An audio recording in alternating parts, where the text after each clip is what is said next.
Guys, welcome back to another episode here.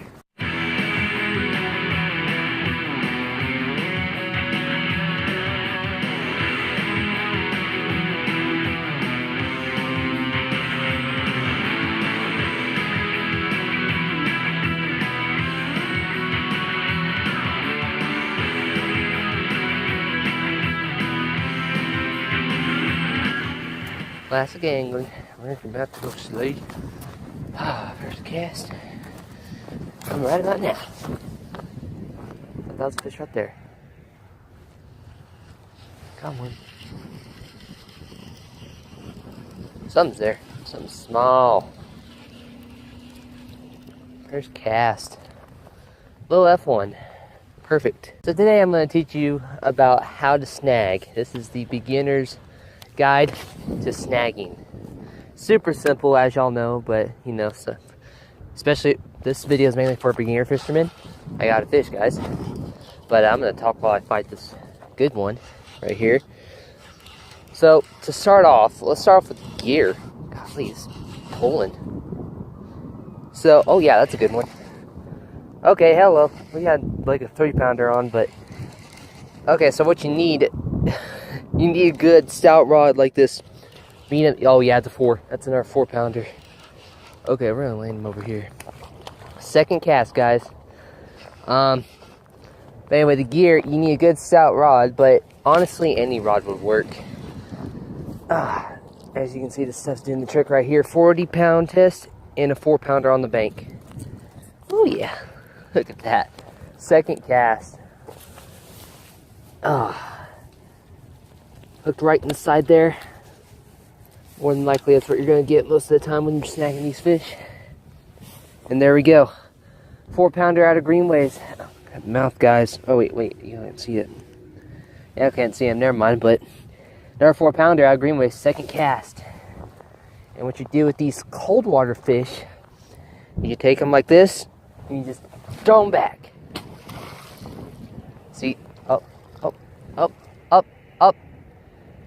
Oh, he's got it. See, he got him.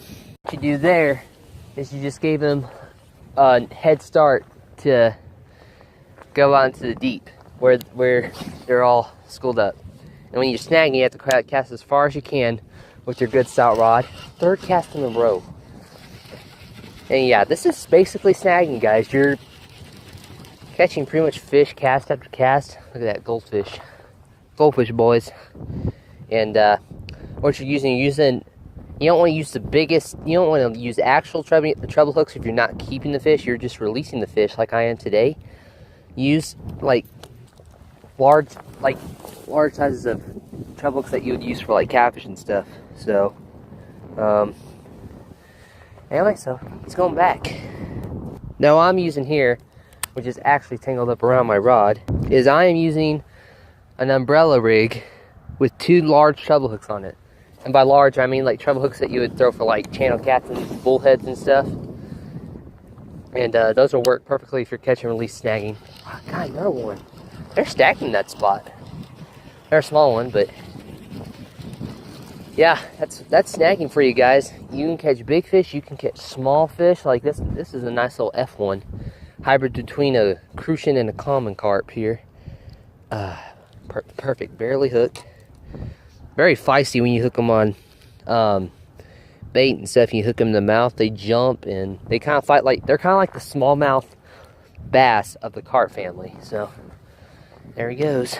Now, as far as line to use for snagging, definitely always braid. But really any line will work. But I just had one there. But anyway, golly, you're stacked. Braid has no stretch and therefore gives you a more direct hook set to the fish. There's another F1. There's a lot of F1 stacked there. But anyway, see, you hook these fish in many different places, but unless you like hook them really deep, like not really like this one. This one's just hooked right below the skin on the throat flap, and he's perfectly fine. He should go away perfectly. But you know, most of the time you're gonna skin hook these fish. And it's not going to affect them pretty much at all. They're just going to have a little cut in their skin, kind of like if you get a cut from, like, you know, rubbing against a thorn or something. So you're good there. What I do is my retrieve, when you're retrieving snagging hooks, real simple, use jerk. And then just repeatedly until you feel some weight, and that means you have a fish most of the time.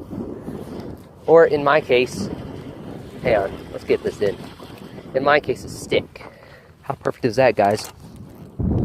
Now, if you're snagging in winter like I am, and pretty much bait sucks this time of year, especially for carp and catfish, which we're fishing for today here in Greenways. Snagging and catch a lot of numbers. You can do this any time of the day. You just gotta find out where they're at and how to avoid the snags. There we go. Oh crap, popped off. But yeah, if you're snagging little ply lakes and ponds like this, you're gonna find the deepest holes. And basically, you can also hit your summer spots like I do sometimes. There's another one. And you can catch them that way. But basically, it's your confidence spot. If you catch those carp there in the summer, try there. But, you know, it's kind of like bass fishing. You gotta move, you gotta find out where the fish are at. Like this giant goldfish. That's a big goldfish. But anyway, like I said, hooked in the back. And doesn't really affect this fish at all. That's a pretty little goldfish right there, boys. And he's got a cool looking fin.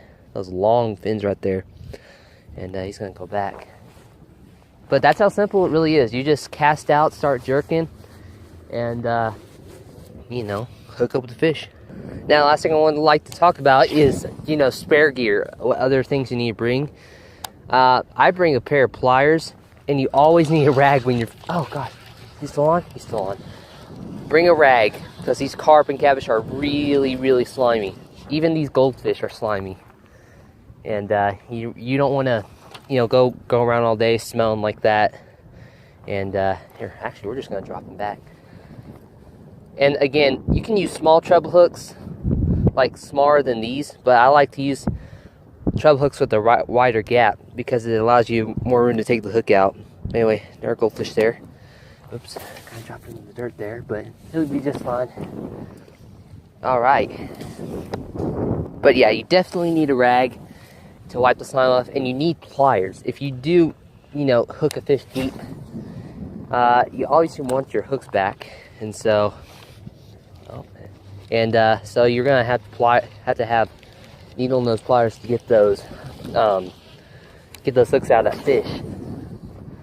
And that's basically it. Snagging's really simple, as you can see here. I'm literally catching the fish almost every cast. Oh yeah. I only had one cast where I didn't catch anything. About the average size of carp we catch out here. Guys, also, snagging is super fun and simple, but it can also be highly illegal where you're living. So make sure to check your state regulations and all that. There's a nice carp right there. About an average size out of here. Wouldn't call a Greenways giant. But anyway, just find out if it's legal in your area and you have fun like this. All the time, every time. And of course, there are other rigs you can use for snag hooks and stuff. Like you can tie a sinker. You can use an inline sinker, a snap swivel, and a large treble hook. The reason I use a snap swivel is because that treble hook will get tangled around the weight sometimes. But another rig is where it's kind of like a drop shot rig, except instead of a drop shot worm, you're using a treble hook, and that's another good rig. So anyway, you can be as creative as you want, as long as you're not, you know, hanging up in crap and stuff. That's another thing about location.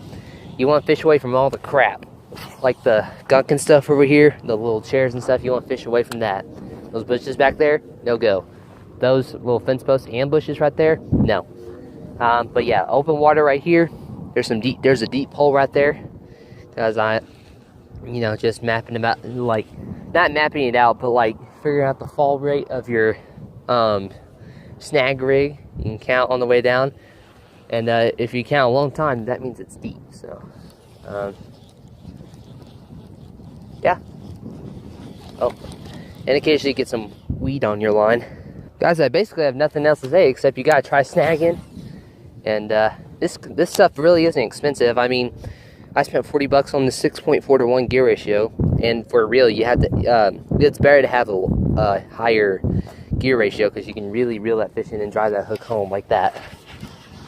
And that's small.